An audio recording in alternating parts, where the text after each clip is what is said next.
Unmute yourself.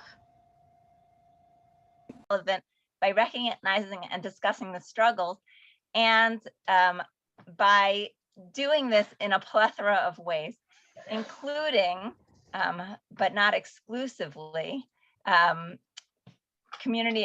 professional training program, which I'm sharing with you now. We have training programs for Chatan and Kala teachers, for Balaniot and training Balaniot, and there are courses starting after Pesach, if anybody wants to join. We do that by creating professional programs. Oh, I love that. Now I can't change my screen. By creating community education and creating resources. And this week alone, we have classes. Sorry, you're probably seeing my family, and I apologize for that. But we have classes this week, not only this beautiful evening, but we have a course called Tahara and Living Color that's happening this week to empower women around what are stains and colors in Nida, and when do you need to ask a question, and how do you ask a question, and when do you not need to ask a question. We have a beautiful program happening tomorrow night called Zoom Mikvah, and Zoom Mikvah, which is a Hebrew program, is going to be discussing issues around communication about Nida and around Mikvah for men and women. And the next night we have the topic of intimacy as seen through Pesach. You are encouraged to join any way that you can. It's all on our website, or I'll put the links in the chat in a minute so that you can sign up for those programs. And lastly, I just want to say that the Eden Center is only able to provide our programming and all the different things we do because of people like you. At the beginning of the year of Corona, we didn't actually think we were going to have anything to do, but it has been a really interesting moment because there's been so much that's come up in this year about mikvah, about intimacy, mental health issues. And it's heartening for me to see how crucial that work is and how much of a need there is, and the ways that we've been able to provide for community, including programs like tonight, for Balaniot and for community leaders. And this is an educational and nurturing program to share Torah and knowledge that connects us as women across every decade and helps us ready ourselves for the month of Geula. So I want to start, after that long introduction, by thanking everybody for participating. And I especially want to thank the presenters for giving of their knowledge, and Shani for approaching us with this beautiful idea of bringing it all together. And I'm going to put a link to a donation in the chat. Also, you're welcome to donate in any amount if you want to the edencenter.com/donate. And we hope to have many more opportunities to bring together such beautiful Torah in this way. So with no further ado, I'm going to hand over the evening to the fabulous Rabbanit Shani Tarragon, who's going to be our MC. I feel like Shani doesn't need any introduction because everybody knows her. So Shani is a Torah teacher and scholar. She's a Yoetzet Halacha. She runs numerous Beit Midrash programs. She's been teaching Kalot for years. She runs the Marot Halacha program at Matan. There are just so many things that Shani does to provide the women of every community with Torah and with insight and connection to mikvah. And Shani, take it away. Thank you. Naomi, thank you. And thank you on behalf of all of us, both the presenters and the women of the communities really across the globe, for everything that Eden provides for. And you beautifully introduced this as an evening through the ages, because at every stage of a woman's life, and for that matter, at every stage also of the life cycle, it really is imperative to reconnect to our bodies, to reconnect to our souls, to reconnect to the time, thereby combining really the Kedusha, the inherent holiness that Hashem endowed in each and every one of us, in the sense of Kedusha Adam, the Kedusha of the person, that is so represented through the Eden Center as we learn and teach the halachot of Taharat HaMishpacha, the Kedusha of Zman, the monthly cycle of a woman, coming to Rosh Chodesh and having an opportunity now through Eden to really explore so many different issues connected to the Kedusha of our bodies, to the Kedusha of time, and definitely also the Kedusha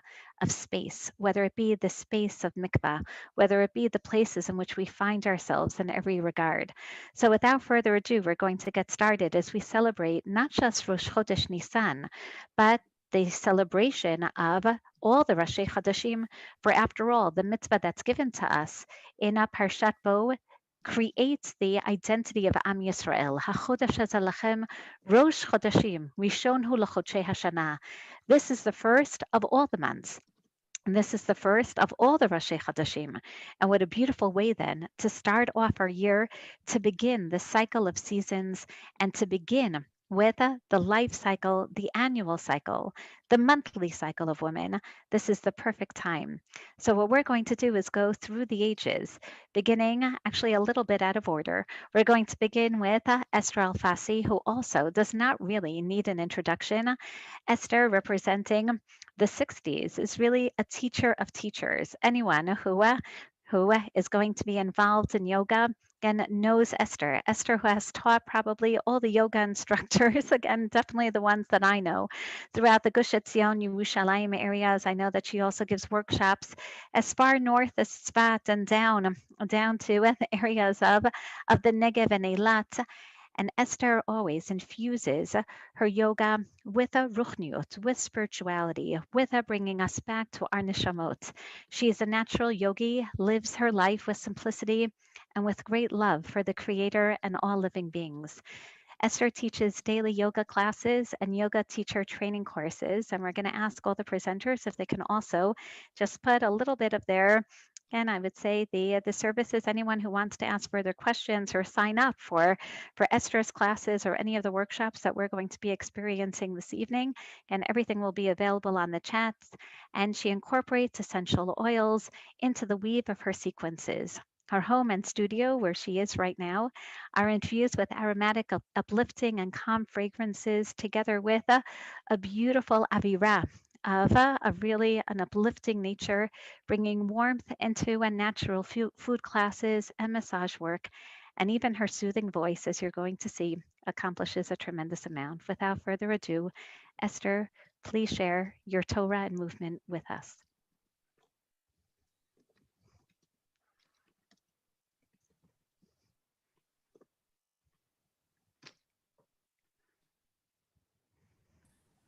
Okay. Well, thank you, Shani. This is very beautiful. One thing for sure, I'm very not a technical person, so I hope it goes smoothly. Okay. So I'm going to do chair yoga. Okay. So I figured everybody's sitting in a chair, so we're just going to do gentle movements. And I thought to talk about two different oils, frankincense. Okay, frankincense. And I'm sure because of the time now with all the corona and everybody heard that it's so healing to chew on the resin, that it can help, but it's also wonderfully uplifting. And the smell is so gentle. They call it the king of the oils.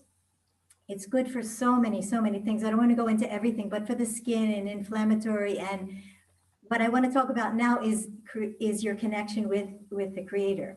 Because when you smell it, somehow it just opens up your brain cells and you just feel love and peacefulness and good inside.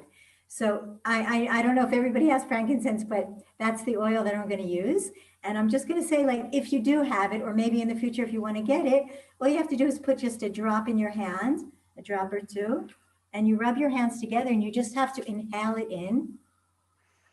And just rub it on your skin and on your neck. But we're going to start with a little bit of breathing, and then we're going to do just gentle movements. They just have a little bit of time. So just sit comfortably in your chair, okay? And try to have your back straight. It's nice if you have a pillow behind. So I actually have a pillow for my low back. Just helps you get very, very tall. And close your eyes. We'll just take a few long breaths, okay? So when you breathe in, any smell you have at home would be great, even a lemon, an orange, anything, just to kind of uplift you and bring you into your sense of the smell. Can uplift your spirits, and then exhale slowly.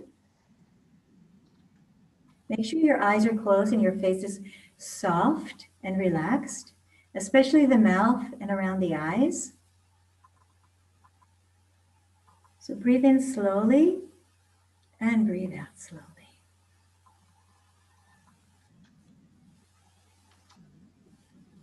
And as you're relaxing and you're breathing in,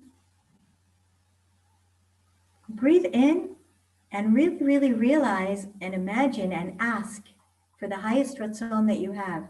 Breathe it in and visualize, yes, yes, yes, Hashem is hearing me. And when you exhale, you want to just kind of let it penetrate your whole entire system, your physical body and your spiritual and your emotional body. Like just let it come in. Okay, so let's take 2 more breaths.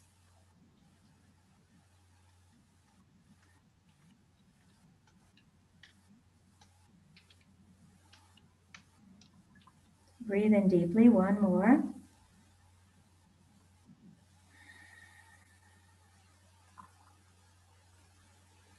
And then you can just bring your hands to the sides of the chair. If you're sitting in a chair on the floor, it will work as well. Just turn your palms open and lift them up. Breathe in and look up and breathe out and lower your arms. It's just simple. Okay, so then again, breathe in. Imagine you're creating like a balloon around your own self, your own little world, and reach and believe that, yes, yes, it's a form of prayer with your body. Breathe out. Okay, good. 1 more time, breathe in. And this time we're going to add a little bit of a twist. So twist to your right. So if you have a back to your chair, it's actually good. You grab onto it and you help ground through your feet. So you don't want to move your knees. You can take your left hand on the outer right knee and just twist. Wherever you get to, it's good, but press down with your feet so you don't move the hips too much. And just do a little twist and look behind you. And then just turn your head and look forward. Just your head. Keep the body in the twist. So you kind of look above the left shoulder. And then you're going to come back to center. Release your arms. And again, breathe in. Reach high and you go the other way. So the right hand is going to come to the outside of the left knee. And the other hand either on your chair. If you don't have a back of your chair, it's fine. Just you can grab the seat or just let the hand fall. And twist. Look behind you. And then just turn the head. Twist as much as you can so it's above the right shoulder. Okay, good. And then we're going to come back to center. And then you sit in the center and you just roll your shoulders a few times.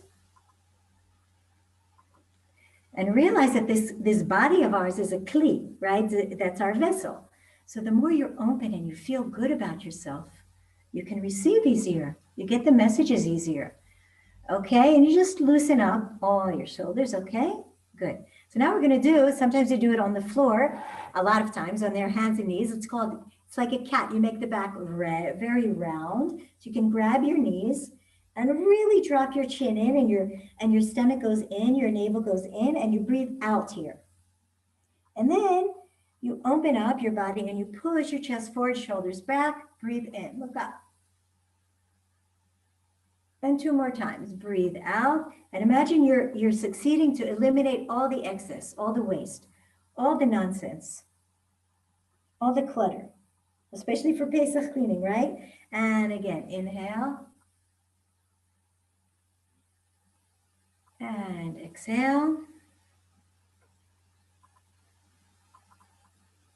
Okay, and then we're going to come back up this straight. Okay, so now I want you to open up, if you're sitting in a chair, open up your legs slightly. There's still, you might have to scoot forward a bit so you can have your feet flat. Okay, let me just move this. Okay, and we're just going to roll down. It feels wonderful for your back. So you sit tall, you breathe in, and you just start rolling. But you begin with a long back. You go down, so your body's kind of in between your thighs, and just drop down. I don't know if you can see me, I'll go back a bit, and just drop down, drop your head, and really have to let go here. So when you're really letting go, it helps to open your mouth and breathe out with a sigh, like, ah, a few times. Just really let it fall, your head. 1 more breath. And then come on back up. Breathe in and really, really, really come back up. Okay. And now we're going to lift up the right hand. I'm just going to do a little bit more. Breathe in. Pull the right hand up and just rest it on you can rest the outer arm on the left leg. Okay. And now we're going to do another twist and lift up the left arm up in the air. Look up at the hand. You press down with the right and lift the left. Just twist your body.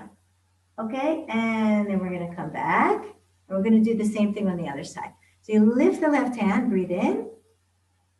You twist to the right. You rest your forearm, lift the right hand up in the air and look up. So you press a bit with the forearm into the leg so you can go a little bit more. Reach up. Okay, and we're going to come back. We'll do it again one more time, a little bit differently, okay? Lift up the right hand, breathe in. Twist, put it down. Lift up the left hand. And now turn the hand backwards and bend the elbow so it goes behind your back. Wherever it gets to, it doesn't matter. Pull the left shoulder back slightly and look down. So twisting your neck the other way, but you're pressing into the arm and you're twisting your body a bit. This kind of wakes up the spine and hopefully feels good. And then you're going to release the hand and come back up. We'll do the same thing one more time, okay? So you're going to bring the left hand to the right thigh. Lift up the right hand, breathe in, bend it, you turn it behind you, bring it back, and then look downwards, above the left shoulder. Good. And then we're going to come back up. Okay, I'll come a little bit closer now. Okay, we'll do one more thing, okay? I don't know exactly when I started. Okay, so we're going to just do gentle neck rolls. We're going to rock the head, let the head fall to the right. Take the right hand around it. Extend the left arm in the air. Breathe in, push with your head into the right hand and extend energy into the left. And then pull the head on the exhale and go down with the left. Breathe in, tall back. Press with your head. Exhale, go a little bit deeper. One more. And then flex the hand and push it in the air. And then just let the left hand fall wherever it reaches. Take your right hand under the right side of your head and lift it up. Yofi. And we'll do the other side. Just drop it down. You take the left hand around it. Extend the right hand. Inhale, you get tall in your back. Push your head into the hand. Extend energy into the right. And go down. 2 more breaths. And the hand begins to go down as you pull the head down. And then you want to flex the hand a bit, push it away. So you're creating a line of energy from the neck all the way down. And then let the hand fall. Take the hand below the face and lift it up. And then put your hands on your lap and just lower your head. It's kind of like a surrender. You just kind of let it go. If you're sitting very, very tall, you should feel a gentle stretch down the spine. Well, these are great exercises to do at any time. Just kind of wakes up the body. Okay, we'll do one more. Lift up the head. Take your hands behind your head, just one hand on the other. Open the elbows as much as you can and let the head go back like a shelf. Just kind of lean it back. Inhale, inhale, and then exhale. Bring your head in and bring your elbows together and you're rounded. Okay? And then 2 more times. Breathe in, open, open, open the elbows. And exhale.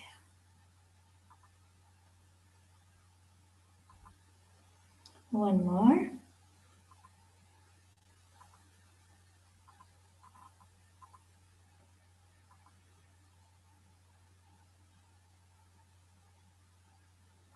And I'm going to relax. And now I'll share with you one of my favorite breathing techniques.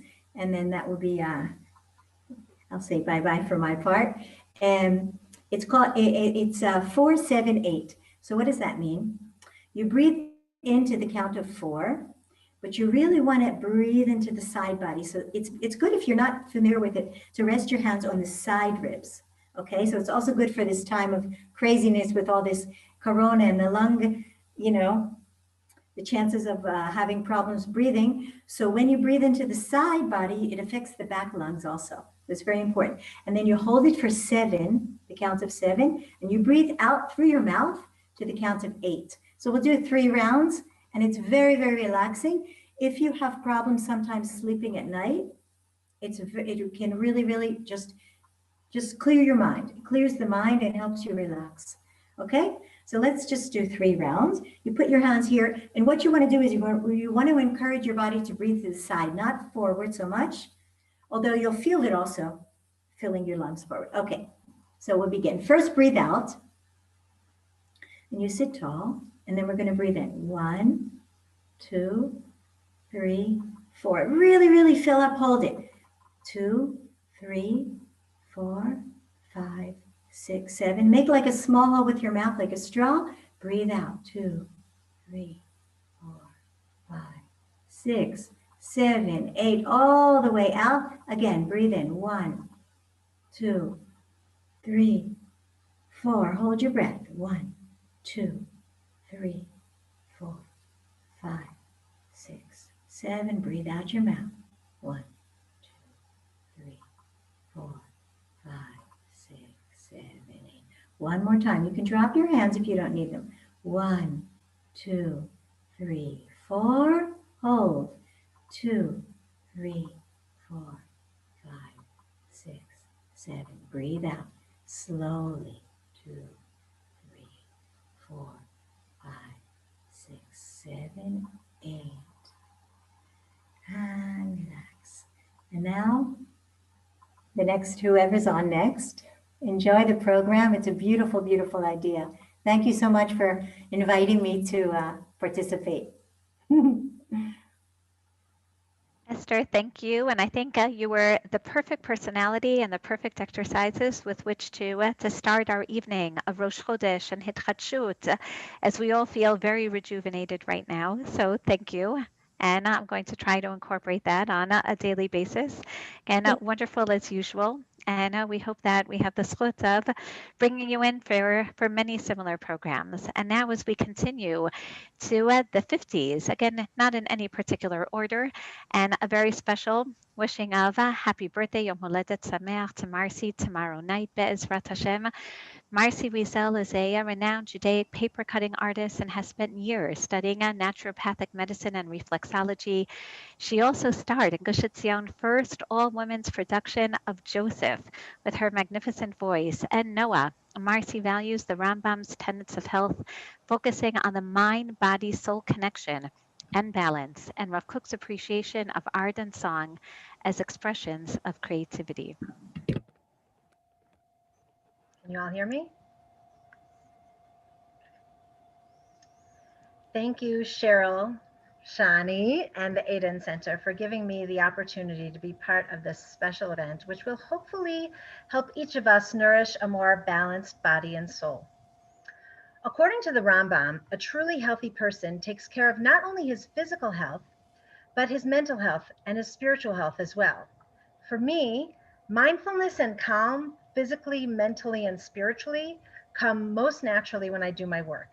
I have always been drawn towards Judaic art, so much so that I have made a career out of it. Professionally, I am and have been a Judaic paper cutting artist for more than 30 years. For those who don't know, the idea of a paper cutting is that the entire design is cut from one single sheet of paper. That in itself is a beautiful symbolic idea within Judaic design and speaks to the oneness of God, of our people, etc., etc. I'm going to show you just a couple examples. This one is from, can you see it? It says, Kol ha'olam kulo, gesher tzal ma'od, ve'ha'ikar lo lefached klal.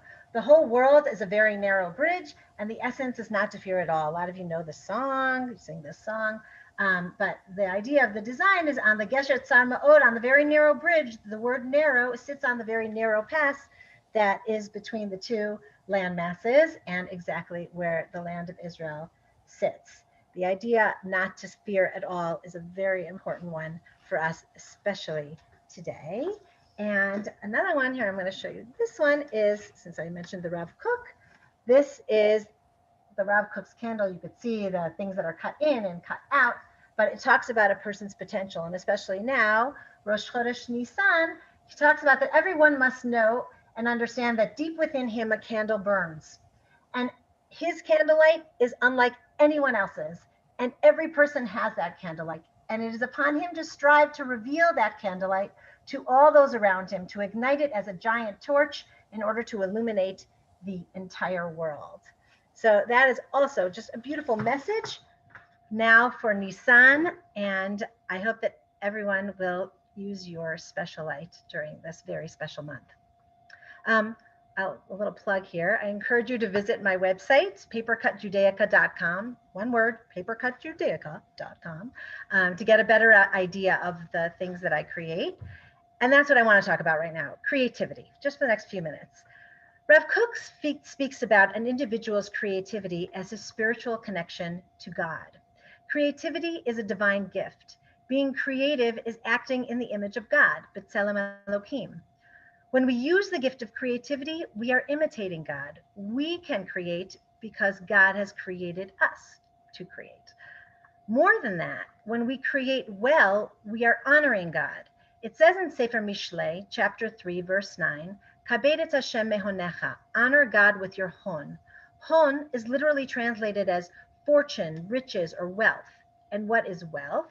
It says in Pirkei Avot, Ezehu ashir hasamech b'chelko. Who is wealthy? One who is happy with whatever he is given.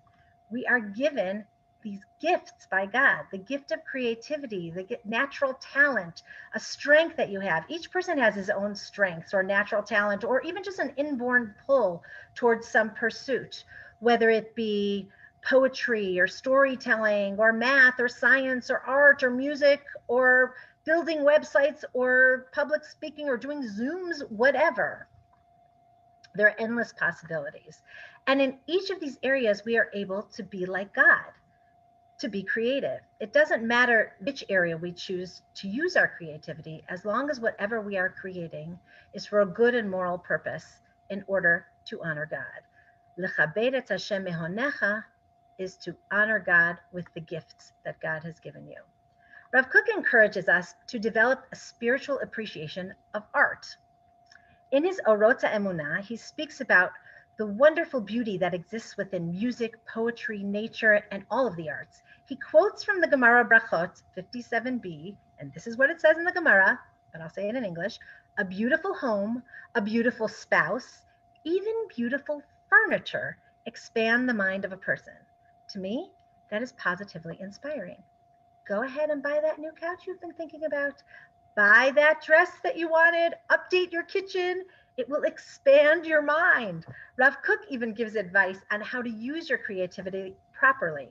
In his Shmona Kvatzim, he says that when one is inspired, he should write down his idea immediately. And I quote in the English translation, just as it is born from the depths of his soul, one must watch over it, meaning his idea, as it comes to the hidden realm, as it comes from the hidden realms to the revealed light, and record all the impressions that one feels along the path of its development. I learned that piece in the original Hebrew with the Rav Yaakov Fisher in a class on Rav Kook's teachings that I attended weekly with Cheryl Mandel, who's also going to speak tonight. I remember I was like, wow, why does Rav Kook give creative ideas such weight? And the answer, as we mentioned before, is that an individual's creativity is his spiritual connection to God. Growing that connection is our purpose in life. Your own personal creativity, however you express it, if it has good and moral purpose, that's your own personal divine spark. It is God within you. In the Torah, in fact, in this past week's parsha, we actually mentioned Bezalel ben Uri. He was the architect of the Mishkan and the chief fashion designer of the Bidei Kehuna, the priestly clothing. His hon, or his special divine gift, was artistic wisdom, which was bestowed upon him to give him an understanding of how it should all look. I can almost imagine Bezalel ben Uri grabbing his sketch pad when God puts the picture of Mishkan in his mind's eye. As an artist and having a bachelor degree in architecture, I totally get it. When the seeds of a new idea starts to form, you feel it deep inside. You know it. It lives and it breathes in you. You just haven't quite figured out what it looks like yet until you do. That's God alive within you. When it happens to me, when all I have is an abstract thought, I jot down a word, a phrase, a feeling, a color, a Torah verse, something, Then the idea starts to form. It takes on a life of its own, and it turns into art. That is no less than God's hand. Sof ma'aseh b'machshava tchila, the final action, the final act started only as a thought, an abstract little seed of a thought that God himself has put there. In his book, Orot HaKodesh, Rav Kook explains that creativity should be effortless. God did not create the world with labor and exertion. If we as human beings are created in God's image, so too our creativity should not feel like a chore. It should feel like a loving friend, a labor of love that is not exhausting, but rather exhilarating, exciting, soothing, like, this is where I need to be, doing exactly this thing. I'm sure you've all experienced it when you just feel aligned. So, if you love to dance, you are a dancer. If you love to do sport, you are an athlete. If you love to dabble in the arts, you are also an artist. Especially in this month of Nissan, may you be inspired and allow that inspiration to bring you to create. And with your creativity, may you honor God. I'd like to show you a design that I've just created, actually, very recently. The design was inspired by my sister Dodi Tobin, an incredible teacher who uses her creativity for spreading Torah and Chesed as she nurtures her mental and spiritual health in her quest to heal from metastatic breast cancer. This piece was designed as a skula for her refuah shlema. I hope you could all see it. It's available by order, by the way, and all profits from this will go to tzedakah, cancer, COVID. The design concept is about paying it forward with chesed and love, represented by the ripple effects of the water, and in order to Bezrat Hashem bring about the ultimate redemption. And see the word geula sort of in the cloud formation at the top. It's also not about not being afraid, because God is within each and every one of us. It says here in the island, sort of, Lo ira ra ki ata imadi, I will not fear evil, for you are with me. May we all just merit true geula in the coming days. Okay, I have always been drawn to art and music, and Baruch Hashem, I do love to sing. I don't do it often enough, but Cheryl Mandel, whose idea this was, has required that singing a song would be part of my 15 minutes. So I have chosen a short song that I feel appropriate here as women gather, albeit on Zoom, to support each other with the creativity of tonight's program. The song is called Batli Pitom, meaning suddenly you came to me, by Karen Pellis. It talks about the importance of women being there for each other during hard times. According to the Rav Kook, there is not a song in the world that does not contain some light of holy faith. Thank you for sharing this light with me. Batli Pitom. Just move my camera.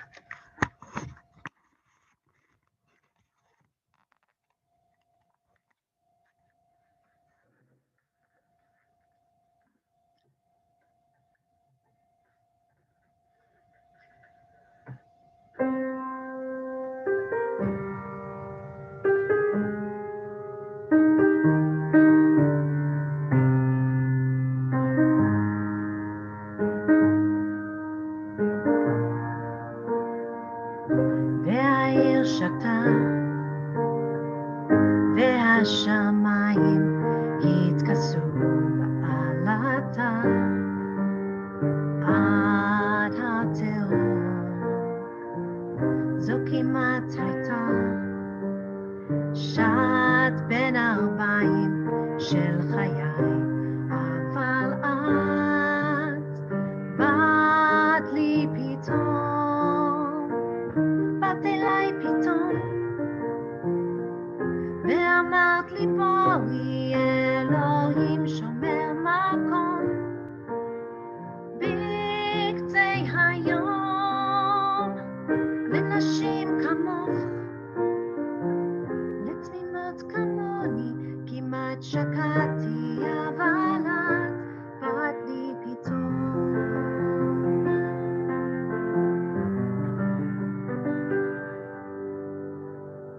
ועבר כבר זמן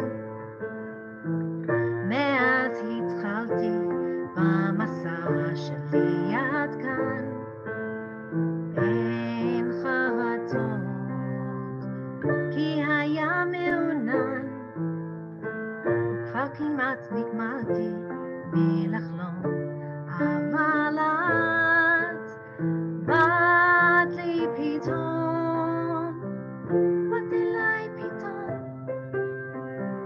ואמרת לי בואי אלוהים שומר מקום, בקצה היום, לנשים כמוך, לטיפשות כמוני כמעט שקעתי, אבל את באת לי פתאום.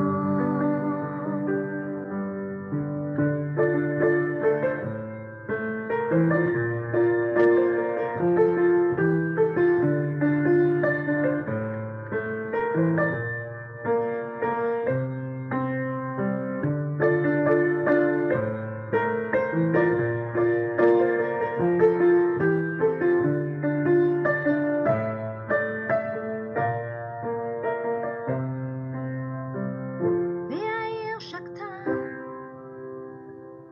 והשמיים התכסו מעלתה, עד התהום זו כמעט הייתה, שעת בין 40 של חיי, אבל את באת לי פתאום, באת לי פתאום.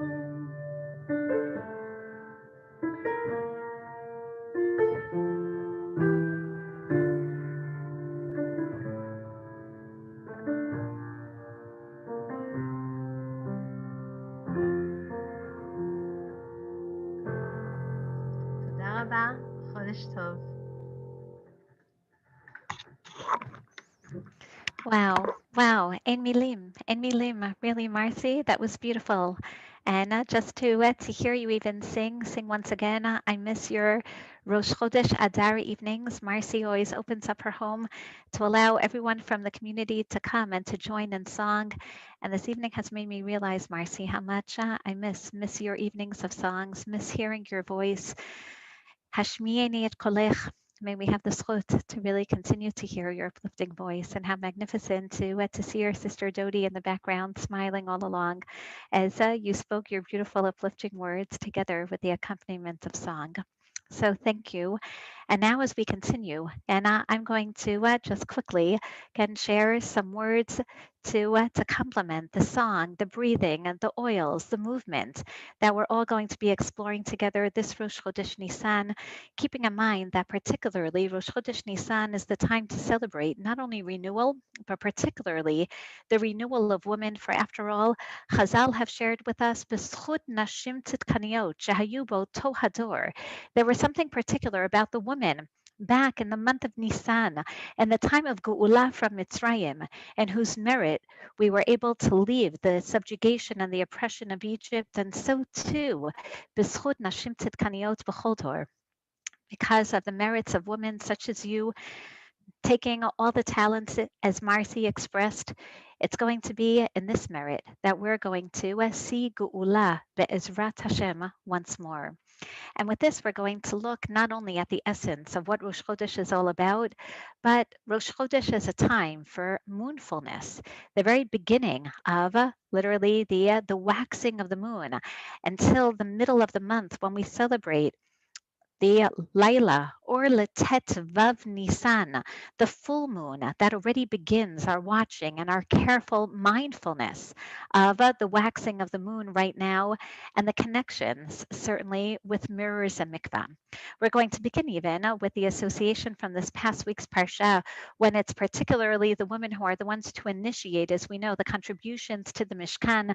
They're the ones, as the Ramban explained, who still have jewels to contribute, their silver, their gold, their copper, because as opposed to the men, they did not participate in the sin of the golden calf and Chayta Egel. And therefore the men came because the women were the ones to initiate. And what did they bring? Literally everything that they had. Kol asher nidvat libo, anything that they wanted to volunteer, including, as we're going to see in just a moment, even the kitchen sink. Okay, not the kitchen sink, but the copper mirrors that become the copper wash basin in the chatzer of the Mishkan. Only by the construction of the nechoshet, of the copper wash basin, does the Torah tell us that not only was this constructed from the copper that was allocated, but particularly from marot, hatzovot, asher tavu, petachol moed. They were fashioned from mirrors, mirrors that were collected in the courtyard of Ol Moed. And Rashi asks, why the double terminology, mirrors that were collected? That were collected twice over, again in the Chatzar of the Ol Moed. And why is this the only kli, the only vessel that we hear was made from a particular type of donation, and particularly the mirrors? We're going to see that Moshe Rabbeinu didn't even want to accept mirrors, which symbolize vanity and the Yetzer Hara. So let's take a look together. Rashi quotes a beautiful midrash, Benot Yisrael hayu biyadan marot.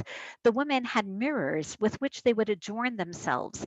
Va'afotan lo akfu milahavi lenitzvat hamishkan. And even though they had sentimental value for them, and this was something that was essentially part of their wardrobe, they donated even this. But Moshe Rabbeinu was disgusted with this. Mirrors, those are used for Yetzer Hara. Again, as Marcy said, Rav Kook would say, no, bring out that inner beauty. But we're going to see exactly what they did with these mirrors. HaKadosh Baruch Hu told Moshe, implored of him, Kabel, you must accept these mirrors. Ke'elu chavivin alai min hakol, because these are my most beloved donation. Why is that? Sha'al yedehem hemidu hanashim tzvaot rabot b'Mitzrayim. Answering our second question, these mirrors are so significant because it's through the instruments of these mirrors employed by the women that they were able not just to collect, but literally to form tzvaot, to form armies of Yisrael. They're the ones who, despite the harsh decrees of Paro, attempting to thwart the demographic growth of Am Yisrael, these are the mirrors and the determination of the women at the time who were going to make sure that they would still procreate, that they would bring about to a greater future of Am Yisrael. So what would they do? Knowing that their husbands were very far away, because after all, Paro told the taskmasters, take them away from their homes, make sure that they're not with their wives, and keep them out in the fields all day, and tell them, what a shame for you to go back home and schlep an hour there and an hour back, because that's going to be 2 hours that are going to diminish from your quota of bricks for the day. So they would work them so hard, but that didn't stop the women.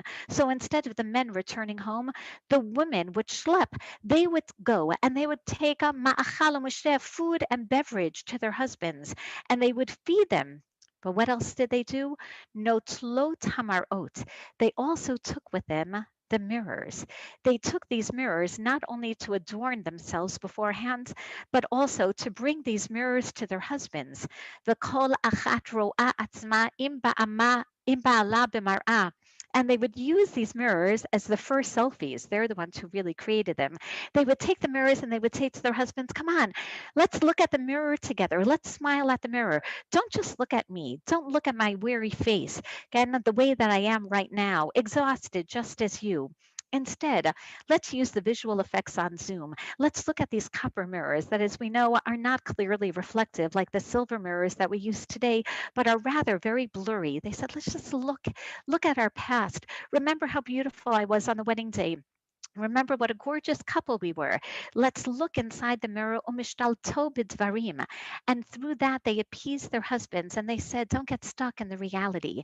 Rather, we can always renew ourselves. They used the past in order to propel their husbands to a more beautiful future. And where did they do this? They would say to them, firstly, Anima na'em imcha. In the copper mirror, I'm even more beautiful than you are. And this is how they appeased their husbands and seduced their husbands and explained and expressed their love to their husbands. And sure enough, they would conceive and they would give birth under the apple trees that we hear about and Shir Hashirim that we read on Pesach. Tachat hatapuach horarticha, shama chibla imacha, shama chibla yeladetcha.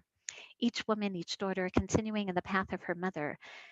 The mothers who went to the apple trees, both to conceive and to give birth, with these marot tzovot. And what did they do with these marot tzovot? Basically, they created a mini mikvah. They created the wash basin, the kior, through which the Kohanim were going to become purified each and every day. And what else was this wash basin used for? To collect the waters for the Isha Sota, the suspected promiscuous wife. as if to tell her, look, these are the waters once again that are going to reunite the husbands and the wives, to make peace between the husbands and the wives, but also, as Rashi explains, to give her a little bit of musar. Look at the copper mirrors of this wash basin, the allegiance, the devotion of the women in Mitzrayim who would go to their husbands regardless of the difficulties around them. They remained with a sense of fidelity and love to make sure that the family would remain strong. May these waters of the copper mirrors test you and see how faithful you were to your husband. For after all, Zo kilkalala acher tibadekbo. Let the waters of the pure woman, the waters, so to speak, of the mikvaot of the woman, see how devoted you are to the value of shalom bayit. And therefore, when Rashi quotes this, not only is he teaching us about the sentimental worth and value of mirrors, but the power of the woman, the merits of the woman, teaching us that it wasn't just about bringing their mirrors, it was about bringing of themselves, being able not to get stuck in the rut of the present. And certainly, we know from our crises these past few weeks, months, year, we know as well not to get stuck in what we see right now, but to anticipate something greater, something brighter, and not to just wait around passively for it to materialize on its own, but rather for us to propel. For us to be the ones to initiate, to take our own copper mirrors of our lives, whatever method that is, in order to blur the present reality somewhat, for us to see a much more beautiful and clearer future. So, what else did the women do? Not only did they go out to their husbands who were very far away, but they're the ones who said, we're going to make sure that there are still going to be children. Paro may say, pen yerbe, we together with God, we're going to make sure ken yerbe. And what would they do? They would take not only the mirrors, but they would go ahead, as Rabbi Akiva says, B'schar nashim titkaniot shayu boto hador nigalu Yisrael mi Mitzrayim. It's in the merit of these women. And now, when they would go to collect water for their husbands, again, the women and the waters and the mikvah, Hakadosh Baruch Hu mizamein lahem dagim ktanim b'chadehen. Hakadosh Baruch Hu saw how willing and how determined these women were, and therefore he enabled them to be successful. He not only helped them with their water, but he provided for fish, which, as we know, was also the symbol for the month of Adar. Fish, the symbol of procreation, of fertility. He gave them fish. And they would take the fish and they would take the water and they would warm it up for their husbands. And they would go all the way to their husbands and they would give them one bowl of hot water and one bowl of the fish. Umachilototan, umarchitototan, visakototan, umashkototan. And they would massage them and give them to eat and to drink. And this is how they made sure that they would conceive and that they would bring about to the future of Am Yisrael, not to stop the growth of the people. On the contrary, knowing that the status quo is not going to remain forever, it was the women who knew that despite the decrees of death, of kol haben hayelod hayaora tashlichuhu, of casting the babies to the rivers, they knew that there were going to have to be people to leave Mitzrayim and form the armies of Yisrael. And therefore, they even went and once again risked their lives as they went to the apple orchards to give birth, wherein, like Cabbage Patch Kids, the children would be absorbed in the ground, and then God would take care of them, sending malachim to tend to these children. And only when they were sufficiently able to survive would they then go and return to their parents. What beautiful midrashim that teach us of the initiatives of the women, of the devotion of the women. B'schar nashim tzedkaniyot, the Gemara Masechet Sota, another source for all of these beautiful midrashim describing how the women were the ones to go to their husbands. And these are all based on the pshat that we're familiar with in the story of Yetziat Mitzrayim. The stories that the Ramban points out are not just stories of Geula, but actually begin with Galut, helping us understand who plants the seeds of redemption and who are the stars of the first two chapters that catalyzed the entire process of redemption. These are women such as Shifra and Pua, the Mialdot, who go out of their way, despite the decrees of Paro, to ensure the survival of the children. And in addition, we also find that in the next chapter, not only is it the women who are going to make sure that Paro's decree is not going to be successful, but how are they going to respond to the harsh labor and labor laws? Well, we have a Bat Levi, and we have her daughter who's also going to stand, when you know, by rivers, by water, ensuring survival, ensuring through mikvah that yes, more children are going to be born and redemption is going to come. And we have another daughter symbolizing continuity, the Bat, the Banot, who build the Bayit of Am Yisrael, Bat Paro, who will have compassion on the child, bringing the sister back into the story, who brings the mother, the natural mother, back into the story. Notice all the verbs associated with this mother. She sees that her child is good. She doesn't want him to die. Vatikach lo tevat gomer, vatachmara b'chemer, bazefet, vatasam bat hayeled, vatasam basuf al svat hayor. And while the Midrashim point out that the husbands were willing to separate themselves from their wives, telling themselves, why should we stay married and bring children who ultimately are going to be killed in this world? It was the women, whether it was women like Yocheved or Miriam, who audaciously says before her father, you're worse than Paro. Paro's killing just the boys. You're denying boys and girls' lives. Paro is just preventing them from living in this world. You're stopping them from having a neshama in Olam Haba. And Paro is such an evil, cruel man anyway. God is going to make sure that some of these children survive, including her younger brother Moshe, who ultimately is going to be the savior of Am Yisrael. So, what is it about women? What is it about an evening such as this? Why is it that I hope I'm not the only one rejuvenated and already feeling uplifted right now? What is this bracha of women? Rabbi Yeshua ben Levi, the same Amora we know, who says that women have to be included, especially on the night of the Seder, because Afhin Hayubo Tohanes, as Rashi explains, because women were the instrumental intermediaries who actually brought about the miracles and the salvations. What is it, he says, about Am Yisrael? Why is it that when we look at not only the night of the Seder, when we look at the story of Yetziat Mitzrayim, and for that matter, we open up Shir Hashirim that we're going to read as the climax this Pesach on the very last day on Shabbat, why is it that Bnei Yisrael are compared to the female? What is it about the female? What power do we have? Well, we all know that we have the power of adaptability. We have the power of change. We have the power of renewal. We have the power of mindfulness and movement because we're never the same. Our progesterone, our estrogen, our FSH, our LH levels are different every single day. And yes, this may drive us crazy, or as the Greek said, hysterical, from the Greek understanding of the womb as a hysteria. Yes, indeed. But then again, this is what enables us to see beyond the moment, because we may not have that sedentary advantage of being in one place all the time. But instead, just as a female, toenet uporeket, she carries a burden and then she relieves herself of the burden, and she carries the burden again and relieves herself of this again. You know, what is this? Yes, women who conceive and they're pregnant. And why do we do this? Why do we carry around this burden with the nausea, with the uncomfortability? Because the answer is that we know that it's worth it. And we know that even if it's 9, 10 months of this burden, we know that it's not going to last forever. And therefore, we're willing to go through a process, knowing that it may lead to chevlei leidah, to the pangs of childbirth, but it will lead to the greatest bracha possible. And therefore, just like women, Am Yisrael say and gain their power from the women, that's what Rosh Chodesh is all about. Okay, we can do this again. We've gone through 12 months plus of Corona. We can keep on doing this. We can keep on doing this because we know it's not going to last forever. We can do this. We're going to bear the burden and then we're going to relieve the burden. And if it isn't Corona, then it will be some other challenge that's going to confront us, but we're going to get through that as well. And as we get through this, Tonot uparkot, eventually we reach a stage of postmenopause. And when we reach that stage, then we know that we're in a state, believe it or not, of geula.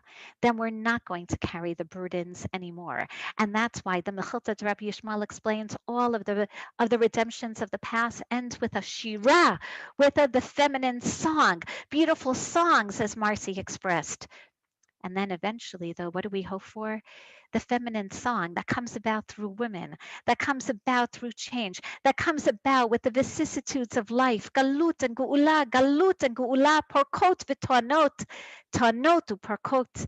Eventually, we're going to reach that stage of an ashir lifnei Hashem, shir chadash. we're going to then have the final stage of the the final Gu'ula Bilashon Sachar. So what is it? Really, what's the secret of the moon? What's the secret of the mirror? What's the secret of mikvah?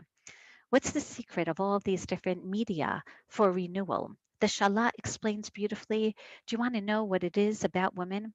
Why women, in fact, are the ones to catalyze the Gu'ula, not just of Mitzrayim, what is it about the women who are able to go to their husbands and Hashem help them with their dagim ktanim? He says, come on, mahu inyan hamaseh hagadol hazeh. What is it that's so great about women? Why is it that we sing all the songs of redemption in the feminine form? Shira chadasha b'lashon nekeva. He says, because all the geulot came through the females. He says, let me explain that there is a difference between or hayashar, direct light, like sunlight, which is stationary, and or hachozer, and reflective light, like the moonlight, like the moon of Rosh Chodesh, because the direct light, that's the male form, whereas the reflective is the female.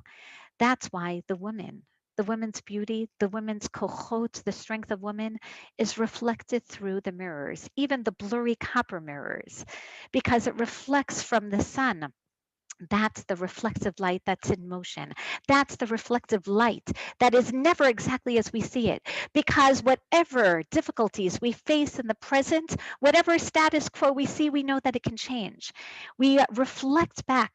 It is not as clear as it seems. Whereas when men look at the present, that's exactly what it seems. And this is the way that it is. But we say, no, it's not.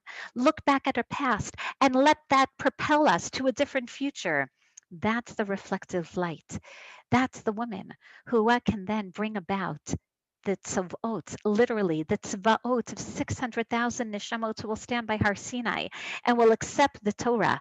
These are the women who are given not just the mitzvah of HaChodesh Alechem Rosh Chodeshim, but ultimately these are the women who understand the power, understand the idea of bringing about a stage that will eventually bring us to indeed a post-menopause geula. These are the women who understand going to mikvah, rejuvenating, refreshing the movements of the water that ultimately are meant to bring us to a different state. These are the women who can then sing the Shira Chadasha.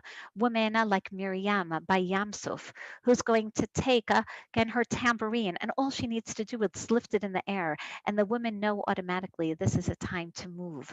This is a time to dance. This is the time for us to rejuvenate and uplift ourselves. This is what the moon and the mirror and the mikvah and Rosh Chodesh are all about.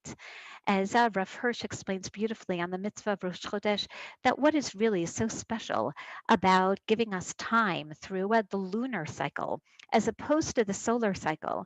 He says it's not in conjunction of the moon with the sun, not the moon receiving the rays of illumination afresh, but each time the moon finds the sun again, each time it receives its rays of light, God wants his people to find him again and again and to remain refreshed. God wants not a solar, a 4 times a year, equinox and solstice. God wants a monthly renewal.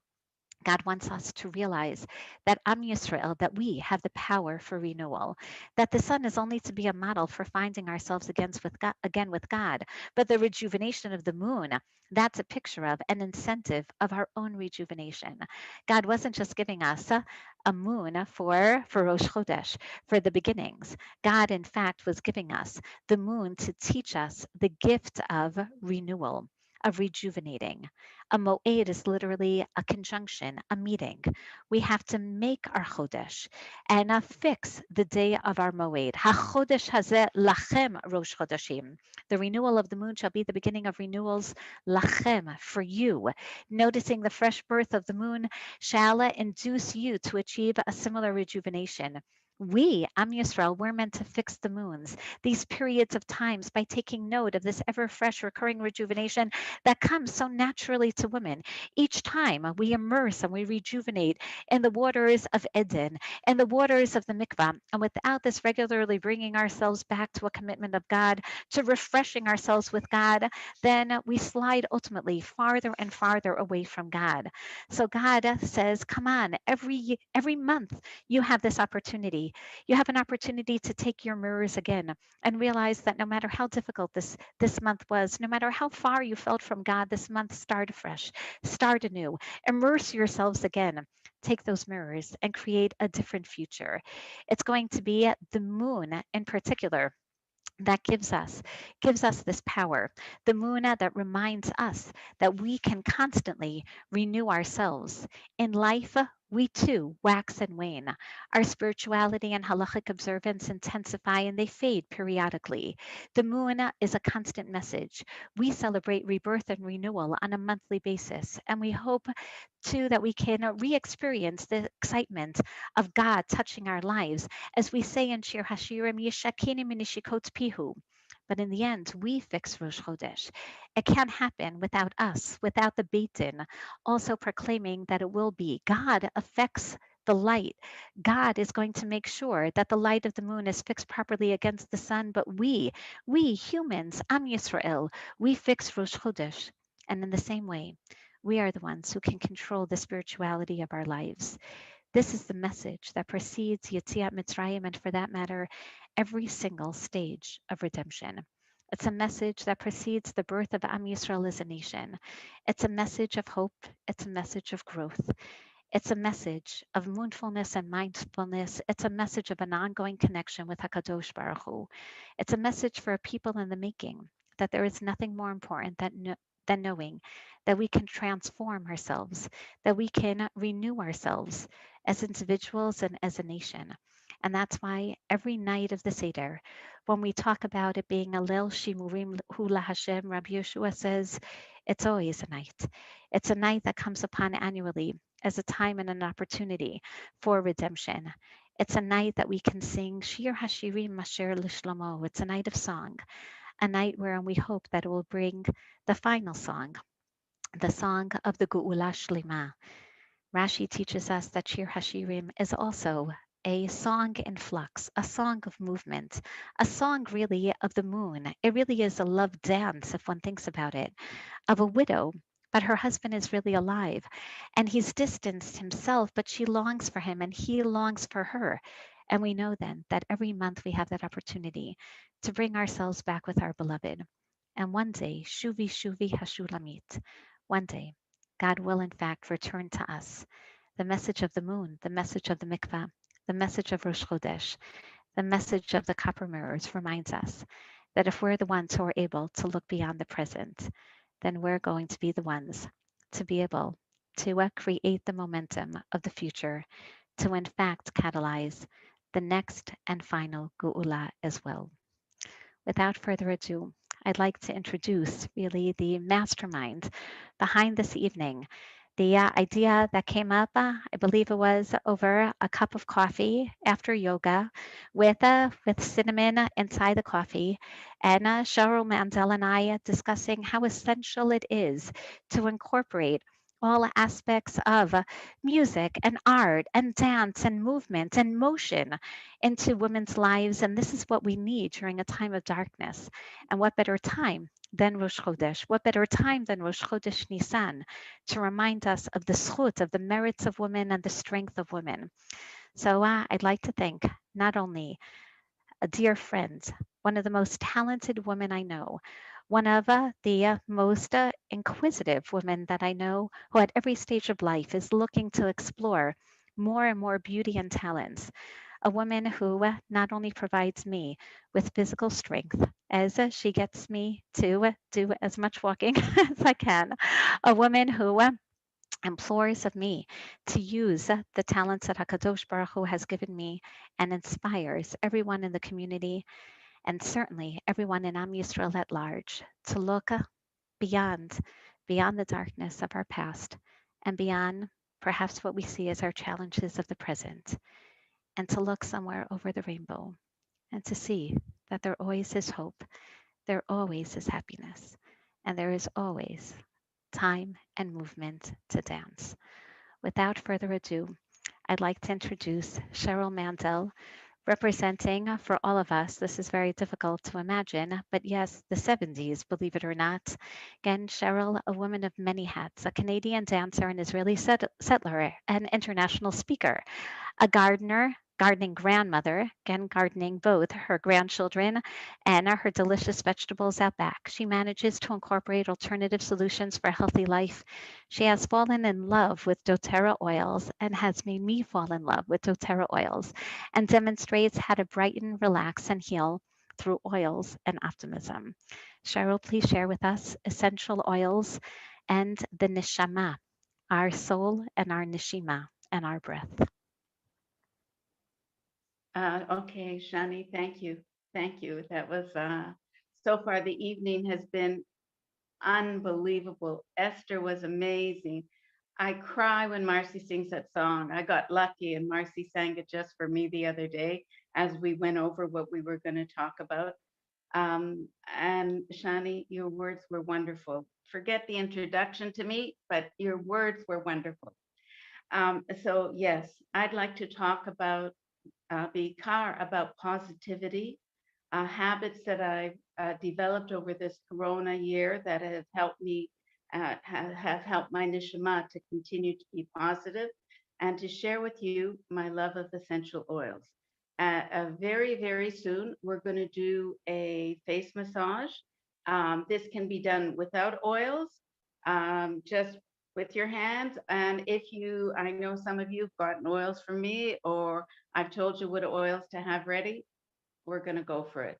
I hope you have clean hands. Wash your hands if you haven't washed them yet. How am I going to start? I knew I would. Okay, so first of all, I want to show you that this is my diffuser. I don't have a plug near me, so I can't have it going. But what I put in it is I put in, what I would put in it tonight if I could plug it in, is a few drops of lavender for calmness and a few drops of orange, which is happy oil. Everybody loves orange and it just makes us happy. Essential oils affect us basically three ways.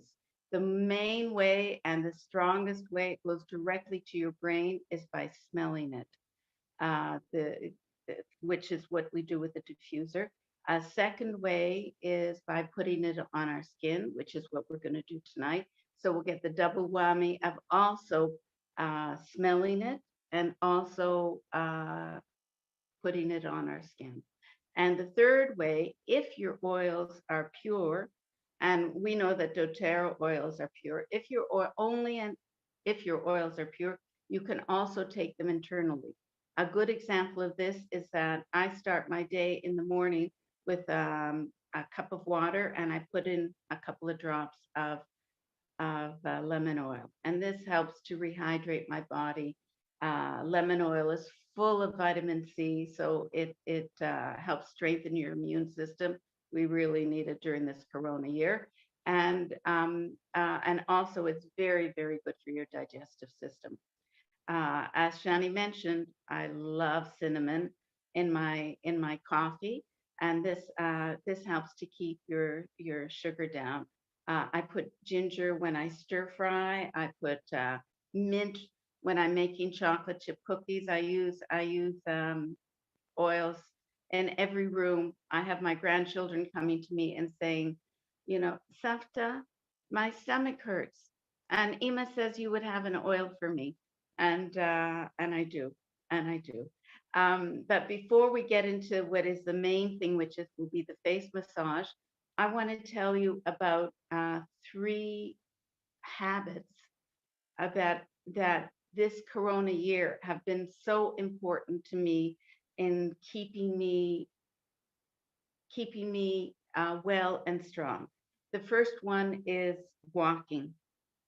Walking is an easy, inexpensive form of exercise that's accessible to all.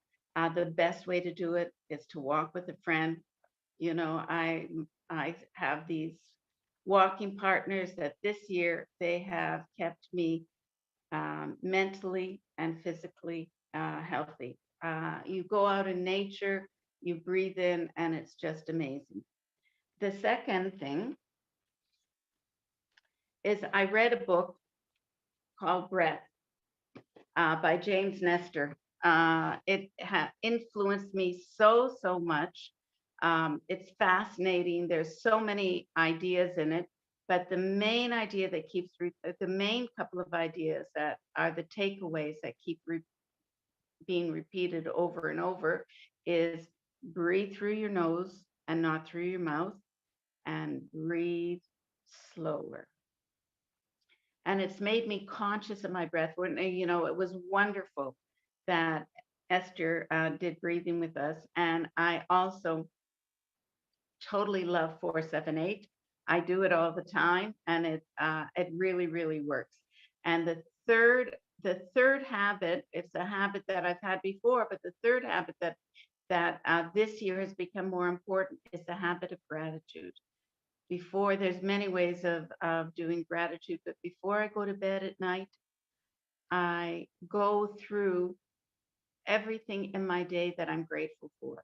And it can be the little silly little things. Um, I'm happy I got it. I'm grateful that I found a parking spot. I'm grateful that the line in Robbie Levy wasn't long. And it can be the big things. I'm grateful that today my grandson, and I had a new grandson born, and I'm grateful that my granddaughter is got engaged. And what it does, it just changes your brain. It just sets your brain in a positive way.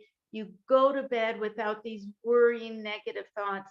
You wake up in the morning and your mind is clear.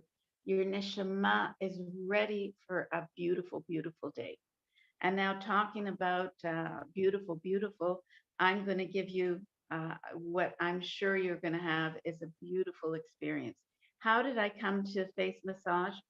I teach a dance class, and always at the end of the dance class, we would form a circle and we would rub the shoulders of the person in front of us. And then Corona came. So you don't want to get close, you don't want to touch. And so I taught myself face massage, and my ladies love it. And I said, okay, next week we're going to do hand massage. No, face. I say, okay, how about we do foot massage? No, face.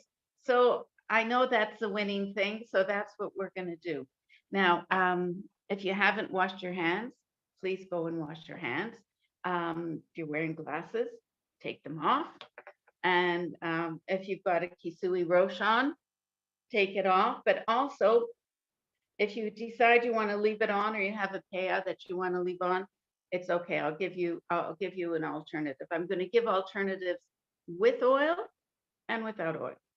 So what I'm going to do is I'm going to take some fractionated coconut oil. With all the reading and research I did, everybody says that coconut oil is the best for the skin. Now, this, because Esther talked about frankincense, I'm going to tell you that the oils that are good for face massage for the face are geranium, lavender, and frankincense. So tonight I'm going to use geranium. I'm just going to put 2 drops in my hand. I hope you're doing the same thing. The drops aren't coming out so well. Now, what we're going to do, whether you have oils in your hand, don't have oils in your hand, we're going to do exactly the same thing. Start by please rubbing your hands together. Gather in the energy. Breathe in. Bring your hands over your face, over your hair, over your neck, down the front of your neck. Let's do that again. Gather in the positive energy. Breathe in. Bring your hands over your head, over your neck, down the front of your neck. Okay, now take the heel of your thumb, bring it across your forehead, bring it across, bring it across, bring it across, bring it across, and bring it across. Give a little rub of your middle eye. Do it in both directions. Now take 3 fingers above your eyebrow and nice circles Now circles in the opposite direction. Okay. On your cheekbone, circles. Under your cheekbone, circles. Go one lower. Okay, now your hands on your chin, up to your ears, up to your ears, up to your ears. We want to get the lymph flowing. So take your, again, your thumbs and bring it out. Bring it out. Bring it out. Now let's go below the eye on the cheekbone. Bring it out. Bring it out. Bring it out. 2 fingers. Rub here. Am I going cross-eyed? Beside the nose. Now here, this is one of my favorites. You take your fingers and go like this, and this opens the sinuses. So you can do this anytime, and you'll find that it opens the sinuses. This spot is good if you feel nauseous. Under the lips. Now, let's do the temples. Temples is a place where we keep a lot of tension. Go in the other direction. Open your mouth and feel where your TMJ is, where your jawbone is. Can you feel it? And you can rub there because that's another place. There you can rub hard. That's another place you can feel the tension.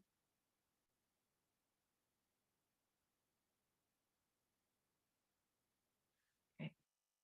Open your fingers. Both sides of your ears.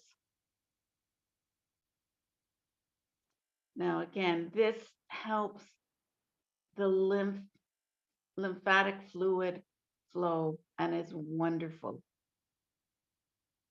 You can do it fast, you can do it slow.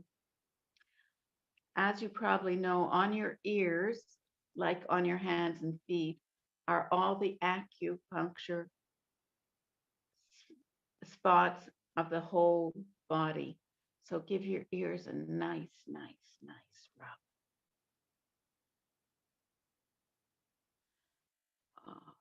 Okay. Now, what we're going to do for those of us who can is we're going to run our fingers through our hair. If you're wearing a hat or a pea and you don't want to remove it, then just starting here, rub your fingers along the center, and that will also be good. So take your fingers and go 1, 2, 3, 4, 4, 3, 2, 1. One more time. 2, 3, 4, and 4, 3, 2, 1. Okay, back of your neck. With your other hand, the back of your neck. I hope you're enjoying this as much as I am. Okay, now take your hand on your back. You can use your other hand to lift up and bring your hand down. Bring your hand down. Bring your hand down. Bring your hand down. This massage is inspired by Qigong. Bring your hand down. Bring your hand down. Bring your hand down. Bring your hand down. Bring your hand down. And now let's just breathe in once more. And once more. And Okay. So what I want to say is that we have lots of ideas. This is an amazing group of women, and thank you. At such a busy time to take the time out to be part of the Zoom. We have lots of ideas. We have lots of talents. Write us if you write us in the chat if you'd like to know more about cooking, more about yoga, more about dancing, more about gardening. It's a very gifted group of women. Toda rabah. Wow, Cheryl, thank you. I think we all feel rejuvenated, refreshed, literally, benefesh ubagufa. And now, achrona chaviva for our last presenter, representing, one can argue the younger years of which we all use our copper mirrors to bring us back and at the same time to bring us forward. I'd like to introduce Michal Belsberg, representing our 30 somethings, a young explorer. Just a little bit of, again, a side note that Michal is currently in the middle of Shvil Yisrael. Michal, where are you now exactly? Yesterday you were in Susia, and today? Today I'm in Beitar. Today you're in Beitar. Wow. No, So that was Beitar. in Meitar. So Droma Harichavron, beautiful, beautiful. So Michal is a young explorer indeed for balance and authenticity in this amazing, beautiful world created by Hakadosh Baruch Hu. She grew up in Yerushalayim, surrounded by Chesed, and she's very modest, but will not tell anyone that she is really the mastermind behind the One Family Fund, starting it in honor of her reaching the age of mitzvot. Michal loves nature, hiking, teaching yoga, which she learned with Esther Alfasi as well. She loves connecting with people, putting together life-changing experiences, reflexology, Torah, and so many other endeavors. So without further ado, Michal, please enlighten us and rejuvenate us this Rosh Chodesh Nissan. Wow. Thank you so much, Revitz and Shani, and everybody for being here and for allowing me to be a part of this. I am super, I really am. I feel like everyone who just spoke before me is like everyone I learned from my whole life. So I don't know what I could say to add to everything, but I will try. So yes, I started my my 30s, and as you see, I started them being single, which is actually very interesting because I never actually thought I would get to that age being single. So for me, that's like being in the unknown, because you don't know when it's coming, what's coming. And something that I learned over the years, I can say at least the last 10 or 11 years that I've been dating, is that your life is kind of on hold. And it's been a process, and it's been an interesting journey. And Baruch Hashem, thanks to I think every single woman here that just spoke was part of my journey at some level. So I will yes give like a few points so you understand how it comes into my process, and also from then I would love to share some specific maybe tricks or things that I've learned when I did a course from the Rambam about nutrition. So sorry, that was another thing that I did along in the past few years. It's okay. It's so many things. I'm not blaming anyone for not remembering. Everyone laughs at me for all the things I'm doing. But I'm enjoying it. For me, it's just fun. And it was actually something I learned with Marcy. I learned with Marcy at Shelem or Riedman when I learned there. We learned together about the flowers. I forget exactly what they were called, Pilchei Bach in that language. I don't know how you say it in English. But another thing that after that I went and I studied at Merkaz L'Refuat Rambam. So he taught us a few interesting tricks, which I think that Pesach could also be, a time where we're connecting to the mitzvos through the sorry, that was my battery. So we're connecting to the mitzvos through the Seder, and like it's mamash as if you're davening when you're eating the matzah, when you're eating the maror. That's a time to connect to Hashem through the different things that we're actually doing. So yes, I do want to talk a little bit about nutrition and how to connect food in the right way. But I also want to say that it took me a while to realize that mind and body have a huge connection. Like, you know, we think that when we're eating and when we're sick, it has nothing to do with what we're feeling. So I learned that it has a big connection. The fact that if we're not feeling good, or if we're overeating, or if we're eating at funny times or things like that, then it actually has to do with how we're feeling, or if we're to want to be too much in control, or if we want to express something, we can't express it. So sometimes we will eat, or we'll binge, or whatever it is. So I'm sure everyone has some sort of challenge in that realm. And yeah, along the way, I also met Cheryl, I know from when I'm much younger, and Cheryl introduced me to Esther, which was a big gift for me. And then I did the yoga. I did the yoga course with Esther, which was very special. And I'm connected to the oils and everything. And of course, I learned Torah, and I'm enlightened by Shani's words, Rebbetzin Shani's words all the time. And something that's interesting that I heard lately was that Rabbi Twersky just passed away, and I think I heard this at his house. I went to the shiva because he lives right up my street, and someone said that he, if I would ask any of you to introduce yourselves, so what would you actually say about yourselves? You can think about it for a second. So Rabbi Twersky made an interesting comment, and he said, we're not human doings. It's not about what we do.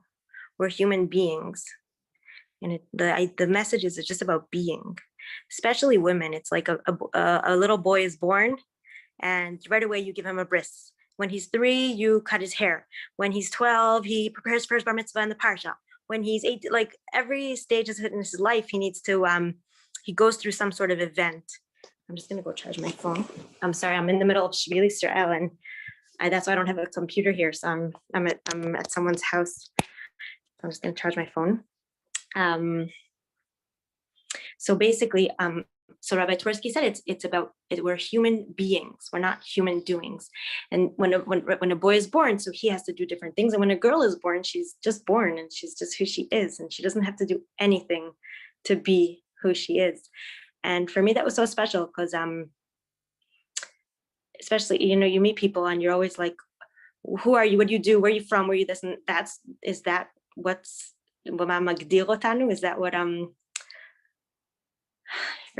is that what defines us? And it's not what defines us. And it's hard to express what it is that defines us, because what does it mean to just be? And it's a question that I've asked myself for years, and it's a question that I've been dealing with for years. And I think that slowly I kind of understood that it's not about capturing the world or changing the world. Because when I was 12, somehow, like Rebbetzin Shani mentioned, is that I think I was the shaliach to start this organization that's called One Family. It wasn't my idea, but it was as a result of a bat mitzvah that was supposed to be on the same, like that was supposed to be close to when the Sbarro bombing happened, and then we understood that it wasn't right to celebrate the bat mitzvah party, and being so young and starting an organization and being so like accomplished, you think that you can go and change the world. And I realized that I'm not going to go and change the world. I have to first change myself. And there's things I want to do, and there's things that I'm dreaming about, but you want to get married and you want to do this, so you stop yourself from doing things because you think you should first be married and first do this, and your life is kind of on hold. So what I realized is that it's just about going inwards. And I think that Corona really helped me to realize this, that it's all about appreciating what you have, and just noticing that, connecting to your inner ratzon, to connecting to your inner wants and wills, and not want what everyone else around you wants for you or from you or expects of you. And I think that that's a big thing in life, that we're so confused with all the outside distractions and what everyone else thinks that we need to be doing and what the whole world is doing. And, you know, we need to catch up to everybody. And I admit that that's for sure where I was, especially growing up and wanting to do what my parents expect of me, or grandparents and everything. And slowly I understood that it's just about listening to your inner voice. so the fact that I'm doing Shvili Israel now is like, I wanted to do it with my husband and I wanted this. And I'm like, you know what, it's now, or, you know, you don't have to wait. You just go and you do it. So I actually, this is interesting. If anyone wants to ever join, we could put together a trip that I hired a man who I don't have a husband, so I hired a man who can carry my bag. I'm kidding. My siblings were laughing at me, but I hired some. I would have done this anyway if I was married. Also, he takes the bag and he takes the tent and everything, and it's awesome because he has a generator, a generator, I think in English it's called a generator, and we have electricity at night. And we walk the whole day. We take breaks. We dive in beautiful views, and eventually we show up at the campsite because it's a whole day of walking. And then he's there, he sets up our tent. We have like a nice, like machzeret, it's called, like a carpet waiting for us outside. And I bought like a kitchen, like I have all the cutlery, everything. He makes us he gets wood for us and he makes us a bonfire. And he it's amazing. And since we have electricity, so I'm like, okay, we have electricity, so why not bring our coffee machine? So we have like coffee in the shetach, and we have and I'm thinking of bringing a toaster next time, and whatever. It's really fun. So thank God we made it awesome. And now this week we're going to Malachei Shvil, which means that it's people like before we were in the desert, and now we're a little bit closer to civilization, which is also weird because you don't see people, like you're walking in the desert all day or in the woods or in the forest. And so now we're sleeping by people's homes. So I took one pair of clothing, and that's what I'm wearing the whole week because I don't want to carry anything on my back, and I have like a sleeping bag, and that's it. Today I met someone who let me wash my clothes, so that's good. Basically, that's another thing that I always would dream to do. And I'm like, no, you have to get married first. And no, it's like, this is your Ratzon, go and do it. And you never know who you're going to meet along the way. So that's the part about like being authentic and just being and listening inwards and knowing how to follow your wills, especially if you can, obviously. And then if not, then notice what it is that is around you, what you can connect to the most. And what I wanted to give a few tips about just eating, which is to just, again, when we're talking about quantities and everything, and when how much to eat and everything. So it's also another thing of knowing how to listen inwards. Listen when we're full, listen when we're hungry. You know, it's not easy. So it took me time to learn that also. Am I full? Am I not full? When should I eat? So a few things that we can like learn along the way is like, first of all, not to eat not to nash at night. That's a big one. After like 7-8 p.m. better to have your dinner and everything. Another thing is that it's good to drink water before we eat, and not such cold water, but more like room temperature water. And no drinking during the meal, because that kind of disturbs the digestion of the food. Red wine is good to eat while we eat, and fruit is always good to eat before the meal. And the only fruit that we can eat after the meal, which helps for digestion, is dates, which is fun. Now, Leila Seder is a little bit confusing, but make sure not to come hungry to Leila Seder, because then you're just gonna like eat the whole meal and you're gonna be starving through it out, and you don't want to be hungry and starving. It's always good not to let your body know that you're going to give it food and that you're going to treat it nicely. And compassion is one of the main things that I learned throughout my journey, is that just being compassionate to ourselves, compassionate to our bodies, and compassionate to what we want and what we need. So I'm wishing everyone a Chodesh Tov and Hatzlacha and mamash cherut pnimi, like just to really be connected inwards and feel the cherut. And I appreciate for inviting me and everyone for being here and putting this special program together. And women is really the next geula, Bezrat Hashem. Thank you. Wow, Michal, thank you. That really was a special adventure. Thank you for not only inviting us, but really enabling us to partake a little on not just your masa, your personal journey, but sharing that journey with us, and encouraging and empowering us all to continue our journey of being, to continue our journey of growing, to continue our journey of rejuvenating and refreshing ourselves, and thanking HaKadosh Baruch Hu for this opportunity of having one another, of having such special women in our midst, of having such wonderful friends and mentors, of having, as was said before, this beautiful world created by Hakadosh Baruch Hu and the gifts of Rosh Chodesh, the gifts of the moon to remind us, to renew ourselves, to be passionate to ourselves, and also to renew our relationship one with the other, and definitely with Hakadosh Baruch Hu. The past few months have perhaps maybe physically distanced ourselves one from the other, and now is the time through Pesach, through Chag HaChirut, for us to reach out once again one to the other, to share more evenings like this, and to walk out or stand up and breathe a little more after such an evening with a greater sense of trajectory for the future, of taking really the courage of all these women, the strength, the exercises, the breathing, the music, the movement, the optimism, and Be'ezrat Hashem, as we celebrate this Chag of Geula, בזכות נשים צדקניות שהיו במצרים נגאלו בני ישראל, ובזכות נשים צדקניות שבכל דור. Women such as all those here on this Zoom tonight, עתידין בני ישראל להיגאל. I want to thank once again the Eden Center for hosting such a beautiful evening, the first of many more, I hope, and Be'ezrat Hashem, wishing you all as well an uplifting, a healthful, a rejuvenating Chag Zman Chirutenu, not just the holiday itself, but the entire time, the entire month of Nissan, the Chodesh that according to Rabbi Yoshua really is going to be the Chodesh of the Geula Ha'atida, the final redemption.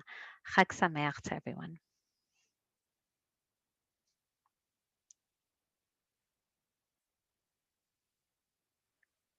Okay, now everyone can talk and say thank you to Esther and to Marcy and to Cheryl and to Michal, to Nomi Grummet from the Eden Center, for all of you for coming on tonight. And thank you. Shani, you're muted. Oh, Rebbitzin, you're muted. Oh, thank you. Thank you. I said now's the time.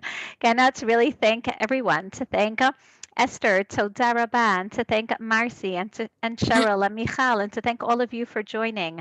Shoshana Mandel, thank you. And Maru, Adula, beautiful. So wonderful to see you here. And to Ayala Finn, coming with all of her energy and optimism. And again, Michal Silverstein from Ale Adumim, beautiful. And I saw It's Nava beautiful. Phillip here Thank you. before. Toda, and Dina Navon herself, again, an exercise teacher, Sarah Shani, is a Yofi. So many women here from Alon Shvud, the Fishman family, and Ofi, Toda, Jessica Gertel who's on, and Helene, and Debbie, and I see the Fishmans again are very well represented here. This is beautiful. Hello, Cheryl, and Monica Haber, and Ahuva. My sisters are here, one from Florida, one from Calgary, and one from Toronto. So they're all Beautiful. Yeah. Really beautiful. Wow. So once again, Thank thank you you so for joining. much. It's Toda. wonderful. I'm still smelling the lavender and the effects of the breathing, and Marcy's Exactly. beautiful song. Really beautiful. Thank you, Shani. You are an Thank amazing, you. amazing hostess. Toda You did a rabba. great job. Really a zchut. Laila And Tov, to Thank Laila everybody. you. Tov, Laila Chodesh Tov. Tov. Chodesh Tov. Thank you, Laila Tov.